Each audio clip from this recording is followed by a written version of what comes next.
11 सितंबर 2001 अमेरिकी इतिहास का वो काला दिन बना जिसने अमेरिका को हमेशा हमेशा के लिए बदल कर रख दिया। इस दिन अमेरिका में एक के बाद एक कई हमले होते हैं जिसकी वजह से करीब 3000 लोगों की जान चली जाती है। किसी को नहीं पता था कि अगला अटैक कब और कहां होगा। हमलों की धमक से हर कोई सहमा हुआ था। सभी हमले इतने बड़े थे कि केवल कुछ ही घंटों में अमेरिका की कई बड़ी बिल्डिंग्स ध्वस्त हो गई थी। अमेरिका को दहला देने वाले इन खौफनाक हमलों को अंजाम देने वाला कोई और नहीं बल्कि दुनिया का most wanted criminal Osama bin Laden ही था। ये पहली बार नहीं था जब लादेन ने अमेरिका और अमेरिकन सिटीजन्स को अपना निशाना बनाया था। असल में इससे पहले भी कई बार लादेन और उसका आतंकी संगठन अल कायदा अमेरिका को नुकसान पहुंचा चुका था। पहली बार 1992 में अल कायदा येमेन के एक होटल पर हमला करता है जिसमें कई अमेरिकी सैनिक ठहरे हुए थे। हालांकि जल्दबाजी और पुख्ता तैयारी न होने की वजह से ये साजिश फेल हो जाती है, लेकिन इसके अगले साल 1993 में न्यूयॉर्क के वर्ल्ड ट्रेड सेंटर की पार्किंग में बॉम्ब ब्लास्ट होता है जिसमें 6 लोग मारे जाते हैं और सैकड़ों लोग घायल हो जाते हैं। हमले का मास्टरमाइंड अल कायदा से जुड़ा हुआ था। इसके बाद 1998 में लादेन यूएस एम्बेसीज को टारगेट करता है जिसके लिए वो केन्या और तंजानिया में यूएस एम्बेसीज को बॉम्ब ब्लास्ट के जरिए निशाना बनाता है, जिसके चलते 200 से ज्यादा लोगों की जान चली जाती है।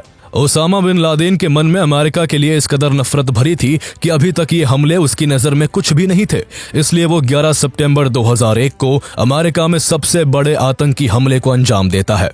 इस हमले में 4 एयरप्लेन्स को हाईजैक किया जाता है, जिनमें से 2 को वर्ल्ड ट्रेड सेंटर और 1 को पेंटागन से टकरा दिया जाता है, जिसके चलते हजारों लोग अपनी जान खो देते हैं। हालांकि इस दौरान 4th प्लेन पैसेंजर्स की बहादुरी के चलते पेंसिल्वेनिया के मैदान में ही क्रैश कर जाता है। ऐसा माना जाता है कि हमलावर इस प्लेन से यूएस कैपिटल को तबाह करना चाहते थे। अमेरिका को इस कदर नुकसान पहुंचाने के बाद अल कायदा को बनाने वाला ओसामा बिन लादेन अब अमेरिकी सरकार का सबसे बड़ा दुश्मन बन चुका था। वर्ल्ड वॉर 2 के बाद अमेरिका पर यह पहला ऐसा हमला था जिसमें हजारों बेकसूर अमेरिकी मारे गए थे। अचानक से हुए इस हमले से अमेरिका की सिक्योरिटी और इंटेलिजेंस पर सवाल उठने लगे थे। अमेरिका पूरे विश्व के सामने खुद को असहाय और बेबस नहीं मान सकता था। इसीलिए लादेन और अल कायदा को खत्म करना अमेरिका की टॉप प्रायोरिटीज बन गई और यही कारण था कि $25 मिलियन का इनाम अकेले ओसामा बिन लादेन के सर पर रख दिया गया था। लादेन को मार गिराने के लिए CIA ने एड़ी चोटी का जोर लगा दिया, लेकिन अमेरिका का यह बदला पूरा होते होते 10 साल का समय लग गया।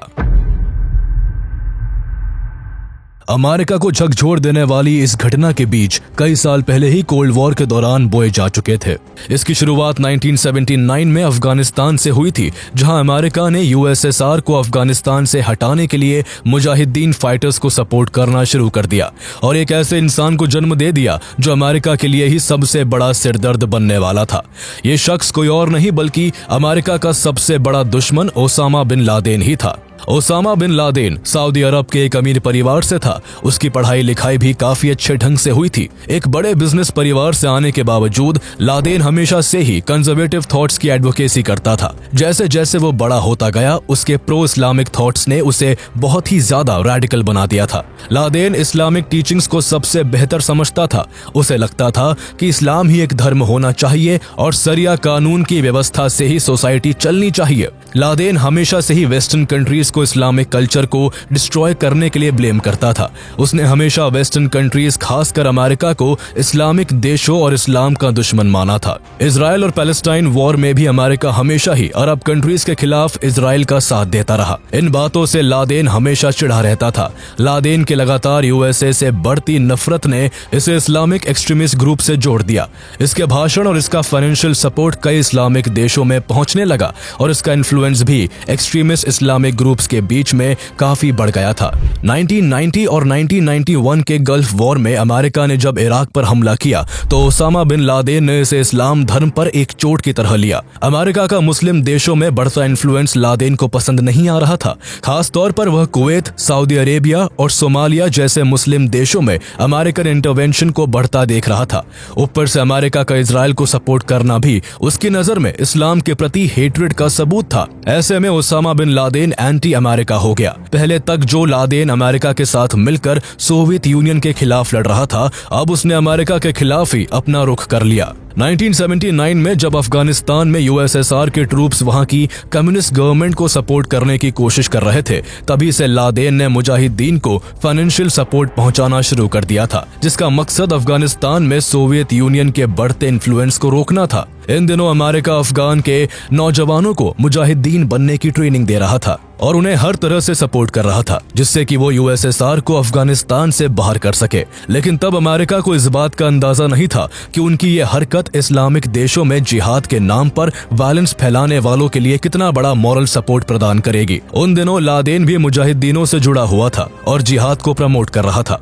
हालांकि अब तक यूएसए को यही लग रहा था कि उनके सपोर्ट से बना ये एक्सट्रीमिस्ट ग्रुप सिर्फ यूएसएसआर के खिलाफ है, लेकिन लादेन ने पूरे विश्व में जिहाद और इस्लाम को फैलाने की कसम खा रखी थी। ऐसे में अमेरिका कब तक इस नफरत की आग से दूर रह पाता? अमेरिका का हर मूव लादेन को सताने लगा था, जिसके बाद अगस्त 1996 में लादेन ने अमेरिका के खिलाफ एक फतवा जारी करके जिहाद की घोषणा कर दी थी। फरवरी 1998 में लादेन ने दूसरा फतवा जारी करते हुए कहा था कि दुनिया में अमेरिकन जहां भी दिखे वहां उन्हें मार देना चाहिए। सिर्फ सैनिकों और लीडर्स को ही नहीं, बल्कि उसका ये फतवा अमेरिका के हर नागरिक के लिए था। 2001 के हमले के बाद लादेन ने letter to the American people लिखा, तो उसमें उसने कहा था कि अमेरिकन गवर्नमेंट हमेशा से ही इस्लाम के अगेंस्ट रही है और पूरे विश्व में जहां भी एंटी इस्लामिक काम होते हैं वो उन्हें सपोर्ट करती है, इसीलिए उसे सजा देना काफी जरूरी है। इस लेटर में लादेन ने साफ साफ लिखा कि कैसे अमेरिका ने सोमालिया में मुस्लिमों को मारा और साथ ही चेचनिया में भी जब मुस्लिमों को मारा जा रहा था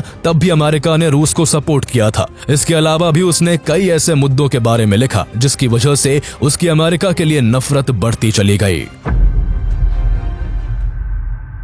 CIA पहले से ही अलकायदा और लादेन को टारगेट कर रही थी। ऐसे में जब अमेरिका में इतने बड़े लेवल पर अटैक्स हुए तब उन्हें ये समझते हुए देर नहीं लगी कि इन सब के पीछे किसका हाथ है। उन दिनों अलकायदा को ओसामा बिन लादेन लीड कर रहा था। अमेरिकन इंटेलिजेंस एजेंसी CIA ये बात अच्छी तरह से जानती थी कि उनके रिश्ते सऊदी के साथ चाहे कितने भी अच्छे रहे हो, लेकिन जिस तरह से अरब इजरायली युद्ध में अमेरिका ने हमेशा से इजराइल को सपोर्ट किया था, उसकी वजह से लादेन ने अमेरिका को सबसे बड़ा डेविल और इस्लाम का दुश्मन मान रखा था। सऊदी अरेबिया में जन्मा Osama bin Laden Islamic countries के मामलों में अमेरिका के इंटरफेरेंस से काफी नाराज था और उसी ने अमेरिका के ऊपर इस अटैक का प्लान तैयार किया था। उस समय बिन लादेन का ठिकाना अफगानिस्तान था और अफगानिस्तान पर तालिबानियों की सरकार थी। अमेरिका ने तालिबान से ओसामा बिन लादेन की मांग की, लेकिन तालिबान ने अमेरिका की मांग को ठुकरा दिया। जब अमेरिका को लादेन की कोई खबर नहीं मिल सकी, तब अमेरिका ने कई देशों की फोर्सेस और नेटो को साथ मिलाकर ग्लोबल वॉर ऑन टेररिज्म की शुरुआत कर अफगानिस्तान पर वॉर डिक्लेयर कर दिया। अफगानिस्तान पर कई सारे इकोनॉमिक सैंक्शंस लगाकर बमबारी शुरू कर दी गई। इसके बाद बिन लादेन को पकड़ने के लिए भी अमेरिकन सोल्जर्स ने अफगानिस्तान में सर्च ऑपरेशन शुरू कर दिए, लेकिन कई ऑपरेशंस के बावजूद लादेन की कोई खबर नहीं मिली। ओसामा बिन लादेन 1998 के बाद से ही कोई फोन नहीं यूज करता था। ये बात भी अमेरिकन इंटेलिजेंस एजेंसी CIA को पता थी, क्योंकि 1998 में ही Osama bin Laden Kenya and Tanzania में अमेरिकन एम्बेसी पर हमला करके अमेरिका को अपना दुश्मन बना चुका था। वह अपनी बात को एक जगह से दूसरी जगह अपने साथियों की मदद से पहुंचाता था। हालांकि एक महीने के बाद CIA को ओसामा बिन लादेन के बारे में पाकिस्तान अफगानिस्तान के बॉर्डर पर स्थित तोरा बोरा नाम की पहाड़ियों में छिपे होने की सूचना मिली। फिर क्या था, अमेरिकी नेतृत्व वाले गठबंधन सैनिकों ने तोरा बोरा की गुफा पर धावा बोल दिया। गठबंधन सैनिकों का यह हमला अफगानिस्तान वॉर के one of the most important military engagements में से एक था। 30 नवंबर 2001 से लेकर 17 दिसंबर 2001 तक चले इस ऑपरेशन के दौरान अमेरिकी सैनिकों ने नदर्न अलायंस के साथ तालिबान और अलकायदा के खिलाफ यह ऑपरेशन शुरू किया था। इस ऑपरेशन में अमेरिका के साथ ब्रिटेन और जर्मनी की यूनाइटेड एयर फोर्सेस ने ऐसी एयर स्ट्राइक की कि देखते ही देखते पूरी पहाड़ियां ध्वस्त होने लगी। 1 महीने 17 दिन तक चले इस ऑपरेशन में ओसामा बिन लादेन को डिफेंस करने वाले 200 से ज्यादा आतंकी मारे गए थे। लेकिन इतने तेज और शातिर ऑपरेशन के बाद भी अमेरिका के हाथ में निराशा ही लगी। दरअसल इस पूरे ऑपरेशन के दौरान लादेन हर अटैक से बचता हुआ अफगानिस्तान के बॉर्डर के रास्ते पाकिस्तान में एंटर कर गया था। भले ही इस ऑपरेशन से ओसामा बिन लादेन नहीं मिला, लेकिन कुछ ऐसे लोग जरूर हाथ लग गए थे जिनका कभी न कभी लादेन से संपर्क रहा था। CIA इन सारे लिंक से बिन लादेन को सर्च करने की कोशिश करती रही, लेकिन सालों बीत गए और हर बार फेलियर ही हाथ आता रहा। कई सालों तक ओसामा बिन लादेन के लिए सर्च ऑपरेशंस यूं ही चलते रहे, लेकिन इस मामले में कोई भी सिग्निफिकेंट मोड़ 2009 तक नहीं आया। इसी साल अमेरिका में इलेक्शंस हुए और अमेरिका को एक नया प्रेसिडेंट मिला। 20 जनवरी 2009 को बराक ओबामा अमेरिका के नए प्रेसिडेंट बनते हैं। ओबामा राष्ट्रपति बनते ही लादेन के खिलाफ सर्च ऑपरेशंस को तेज करने के ऑर्डर्स देते हैं। ओसामा को ढूंढना ओबामा एडमिनिस्ट्रेशन की टॉप प्रायोरिटी होती है। सरकार की तरफ से ऑर्डर आते ही इंटेलिजेंस एंड डिफेंस यूनिट्स भी हरकत में आ जाती है। सर्च ऑपरेशंस तेज होने के बाद भी CIA को अब तक कोई खास इंफॉर्मेशन हाथ नहीं लगी थी। हालांकि तभी CIA को क्यूबा के ग्वांटानामो बे में कैद डिटेनीज के थ्रू ओसामा बिन लादेन के एक पाकिस्तानी कोरियर के बारे में पता चला, जिसका नाम अबू अहमद अल कुवैती था। जिसके बाद CIA ने इस पर नजर रखनी शुरू कर दी थी। 2007 में ही CIA को इसका असली नाम पता चल गया था। इसका असली नाम इब्राहिम सईद अहमद था। ये अल कायदा का एक अहम हिस्सा और लादेन का फेवरेट कोरियर था। अब CIA के पास बिन लादेन के ठिकाने का पहला वास्तविक लिंक था। ऑलमोस्ट 2 साल तक बिन लादेन के कोरियर और उसकी लोकेशन को खोजने के बाद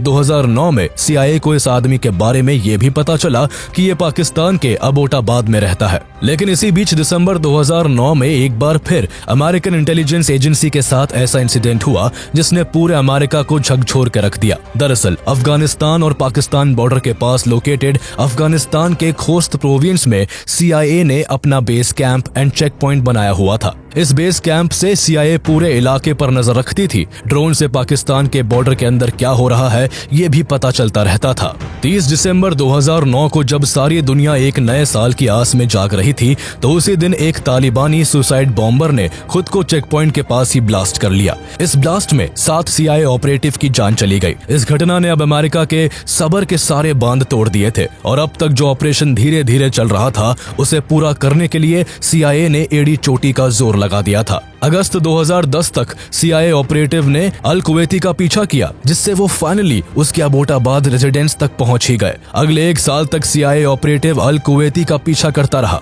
अल कुवैती के रोज के कामों को ट्रैक करने पर उसे एक आश्चर्यजनक रूप से एक सिक्योर कंपाउंड में बार बार आते जाते देखा गया। CIA ने अब जाकर अनुमान लगाया कि यह बिल्डिंग एक सेफ हाउस है और किसी महत्वपूर्ण व्यक्ति को छिपाने के लिए बनाई गई है। हालांकि अनुमान की बदौलत कोई भी एक्शन लेना सही नहीं था, इसलिए CIA ने इस फोर्ट्रेस जैसी बिल्डिंग और यहाँ आने जाने वाले लोगों के सैटेलाइट फोटोज निकालने शुरू किए। यहाँ अक्सर ही कई लोग आया जाया करते थे, लेकिन लादेन को कभी किसी ने यहाँ नहीं देखा था। हालांकि बिल्डिंग का स्ट्रक्चर स्टडी करने के बाद CIA ने यह फैसला लिया कि ये जगह ओसामा बिन लादेन को छुपाने के लिए तैयार की गई है। तस्वीरों और एविडेंसेस के आधार पर CIA ने यह माना कि इस बिल्डिंग में लादेन अपने कुछ खास आदमियों और अपनी सबसे छोटी पत्नी और बच्चों के साथ रहता है। हालांकि अब तक सिर्फ अजम्पशंस ही बने हुए थे, जिनकी पुष्टि काफी जरूरी थी और इसीलिए CIA ने इन अजम्पशंस को वेरीफाई करने के लिए एक नया प्लान बनाया। प्लान के मुताबिक CIA ने एक पाकिस्तानी डॉक्टर शकील अफरीदी और कुछ नर्सेस को वैक्सीनेशन के बहाने उस घर में भेजा। Doctor Shakeel Afridi Khyber tribal district में एक टॉप के मेडिक थे और हेल्थ सर्विसेज के हेड के रूप में उन्होंने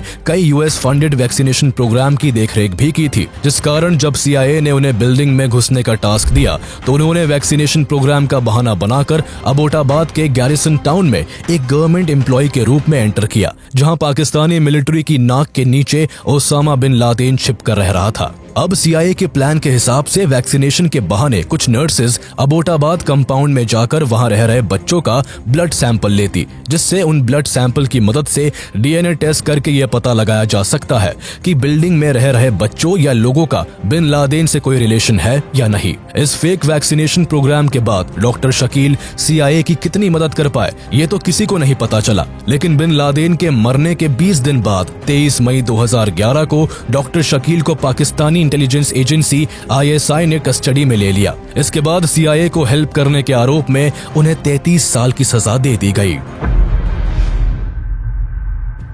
सितंबर 11 का अटैक हुए 9 साल हो चुके थे और अभी भी American intelligence agency Osama bin Laden की तलाश में जुटी थी। लेकिन फिर एक दिन CIA के डायरेक्टर लियोन पैनेटा और उनके साथी ने प्रेसिडेंट बराक ओबामा से मुलाकात करके उन्हें इस बात की जानकारी दी कि उन्हें ओसामा बिन लादेन के बारे में शुरुआती इंफॉर्मेशन मिली है। दरअसल CIA ने अबोटाबाद की उस बड़ी फोर्ट्रेस बिल्डिंग में अपनी निगरानी के दौरान कभी कभी एक आदमी को तेज आवाज के साथ बाहर आते जाते देखा था, जिसे CIA ऑफिसर्स ने द पेसर का नाम दिया था। इस घर में कोई फोन या लैंडलाइन की सुविधा नहीं थी, यहाँ तक कि आसपास के सभी घरों में कूड़ा उठाने वाले लोग कूड़ा लेकर जाया करते थे, लेकिन इस घर का कूड़ा अंदर ही जलाया जाता था। CIA ने अंदाजा लगा लिया था कि द पेसर ही ओसामा बिन लादेन है। इसके बाद इस एरिया का 3 डायमेंशनल स्ट्रक्चर बनाकर इस मकान पर अटैक के बारे में प्रेसिडेंट बराक ओबामा को जानकारी दी गई। प्लान बनाया गया कि अमेरिका अपने इस ऑपरेशन की जानकारी पाकिस्तान को नहीं देगा, लेकिन हिलरी क्लिंटन का मानना था कि अगर ऐसा किया गया तो अमेरिका और पाकिस्तान के रिलेशंस खराब हो सकते हैं। जिसके बाद बात को खत्म करते हुए डिसीजन लिया गया कि अगर ऑपरेशन के बीच पाकिस्तान को इस ऑपरेशन के बारे में खबर लग जाती है तो अमेरिकन एम्बेसडर तुरंत पाकिस्तानी गवर्नमेंट से बात कर लेंगे और मामले को संभाल लेंगे। इस ऑपरेशन का टारगेट ओसामा बिन लादेन और उस बिल्डिंग में रहने वाले लोगों को कैप्चर करने का था। CIA ऑफिसर्स का प्लान था कि अगर ओसामा और उसके साथी सरेंडर कर देंगे तो उन्हें जिंदा ही पकड़ लिया जाएगा। प्लान अप्रूव होने के बाद अब US की नेवी सील पाकिस्तान के अबोटाबाद में रेड डालने के लिए तैयार थी। सालों से ओसामा की तलाश में लगे CIA को अब अपने प्लान को एग्जीक्यूट करने का समय आ गया था। ये दिन था 29 अप्रैल 2011 का। ऑपरेशन को अंजाम देने के लिए पूरी टीम अब तैयार थी। ऑपरेशन शुरू करने से पहले अमेरिकन नेवी की सील टीम 6 ने 6 बार मॉक ड्रिल करके हर तरह के पोटेंशियल थ्रेट्स को काउंटर किया, जिससे किसी भी कीमत पर लादेन हाथ से ना निकलने पाए। 1 मई 2011 को प्रेसिडेंट बराक ओबामा ने इस ऑपरेशन को अच्छी तरह से रिव्यू किया और इस प्लान को अप्रूव कर दिया। इस ऑपरेशन के लिए 2 ब्लैक हॉक UH-60 हेलीकॉप्टर तैयार किए गए और इस ऑपरेशन में सील टीम 6 के 23 बेस्ट कमांडोज, एक ट्रांसलेटर जो पाकिस्तानी लैंग्वेज जानता था और एक मिलिट्री डॉग कायरो को शामिल किया गया। 1 मई 2011 की रात को 10:30 पर US एयरफोर्स के दोनों ब्लैक हॉक हेलीकॉप्टर्स अफगानिस्तान के जलालाबाद फॉरवर्ड ऑपरेटिंग बेस से पाकिस्तान के अबोटाबाद के लिए उड़ान भरते हैं। प्रेसिडेंट बराक ओबामा इस ऑपरेशन को CIA डायरेक्टर लियोन पेनेटा के साथ लाइव देख रहे थे। रात के लगभग 12:30 बज रहे थे। इस वक्त तक अबोटाबाद का पूरा एरिया सुनसान हो चुका था और इलाके में बिजली भी नहीं थी। काली रात में पूरा शहर गहरी नींद में सो रहा था। ऑपरेशन को अंजाम तक पहुंचाने के लिए नेवी सील की टीम अबोटाबाद पहुंच चुकी थी। सील्स के सोल्जर्स 3 मंजिले बिल्डिंग के अंदर एंटर कर रहे थे। ग्राउंड फ्लोर पूरी तरह से खाली था। सील के सोल्जर्स बिल्डिंग के फर्स्ट फ्लोर पर पहुंचते हैं, तभी उन्हें फर्स्ट फ्लोर पर किसी की आहट सुनाई देती है। पोजीशन लेकर सोल्जर दरवाजे तक पहुंच भी नहीं पाते कि इतने में दूसरी तरफ से तेजी के साथ फायरिंग होने लगती है। अपने आप को बचाते हुए सील्स की टीम ने ग्रेनेड से पूरे दरवाजे को उड़ा दिया। देखते ही देखते सील सोल्जर्स दरवाजे के अंदर घुस चुके थे। जब तक सामने वाले को मौका मिलता सोल्जर्स अपना काम पूरा कर चुके थे। दरअसल इस पहली झड़प में ओसामा बिन लादेन का कोरियर अबरार और उसकी वाइफ बुशरा मारी गई थी। इसी फर्स्ट फ्लोर के दूसरे कमरे में ओसामा बिन लादेन का दूसरा कोरियर अबू अहमद अल कुवैती सो रहा था और सील्स को देखकर जब तक अबू अहमद अपनी गन हाथ में लेता तब तक सोल्जर्स ने उसे भी मार गिराया। उस घर में बिन लादेन दूसरी और तीसरी मंजिल पर रहता था। सील्स की टीम को ये भी इंस्ट्रक्शंस मिले थे कि ओसामा बिन लादेन के साथ उसकी बीवी और बच्चे भी रहते हैं। सील्स ऑफिसर का बीवी और बच्चों को नुकसान पहुंचाने का कोई इरादा नहीं था। अब इतने में सेकंड फ्लोर पर सील्स की टीम पहुंची ही थी कि सामने से एक नौजवान लड़का हाथ में बंदूक लेकर खड़ा हो गया, लेकिन जब तक लड़का वार करता तब तक सील्स की टीम ने उसे भी मार गिराया। यह ओसामा बिन लादेन का बेटा खालिद था। कमरों में कुछ और लोग भी थे जिन्हें सील्स की टीम ने अपनी हिरासत में ले लिया था। इसके बाद ऑफिसर्स 3rd फ्लोर की तरफ बढ़े, तभी सामने से एक कमरे का दरवाजा खुलता है, जिसके बाद ओसामा बिन लादेन और सील्स के सोल्जर्स आमने सामने थे। लेकिन तभी एक औरत ओसामा बिन लादेन के सामने खड़ी हो जाती है। सील्स के ऑफिसर्स किसी भी कीमत पर लादेन को छोड़ नहीं सकते थे, इसलिए उन्होंने इस औरत के पैर पर गोली मार दी। गोली लगने के कारण औरत जमीन पर गिर गई, जिसके बाद सील के ऑफिसर्स ने 3 गोलियां ओसामा बिन लादेन के सीने में उतार दी। इसके साथ ही लादेन जमीन पर गिर के ढेर हो गया। इस ऑपरेशन को लाइव देख रहे अमेरिकन प्रेसिडेंट बराक ओबामा और CIA डायरेक्टर को करीब 20 मिनट तक स्क्रीन पर कुछ नहीं दिख रहा था। स्क्रीन केवल ब्लैक नजर आ रही थी, जिस कारण कमरे में बराक ओबामा के साथ बैठे अधिकारियों की बेचैनी बढ़ती जा रही थी।